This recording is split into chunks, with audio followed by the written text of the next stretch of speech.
Assalamu alaikum. How are you all? I hope you are very fine.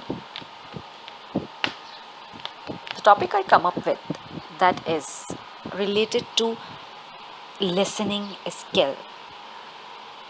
हमारी ज़िंदगी में सुनना कितना इम्पॉर्टेंट है, दूसरे लोगों को सुनना कितना इम्पॉर्टेंट है, ये हम आहिस्ता आहिस्ता भूलते जा रहे हैं और दूसरों को सुनने की सलाहियत आहिस्ता आहिस्ता हम में कम होती जा रही है।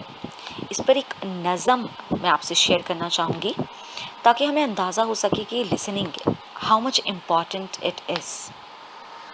So let's move towards the topic.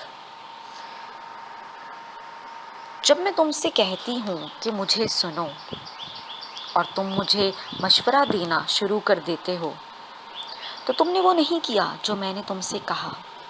जब मैं तुमसे कहती हूँ कि मुझे सुनो और तुम मुझे उसके असबाब बताना शुरू कर देते हो, तो मुझे भला महसूस नहीं होता।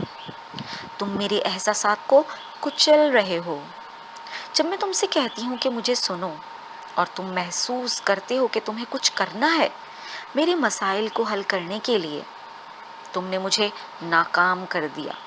हैरान कुन, सुनो, मैं जो कुछ तुमसे कहती हूँ सुनो।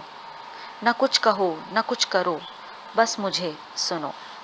न कुछ कहो न कुछ करो, बस मुझे सुनो। ये एक नज़म है जो मैंने आपसे शेयर की है।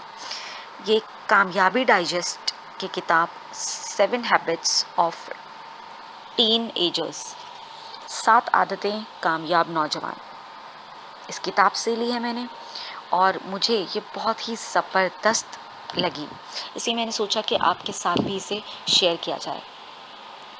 ये हमें बता रही है कि हमारे लिए दूसरों को सुनना कितना इम्पॉर्टेंट है। इसीलिए हमें 2 कान दिए गए हैं और 1 ज़बान दी गई है, यानी ज़्यादा सुनना है, कम बोलना है। इस बात के साथ इजाज़त। Thank you so much.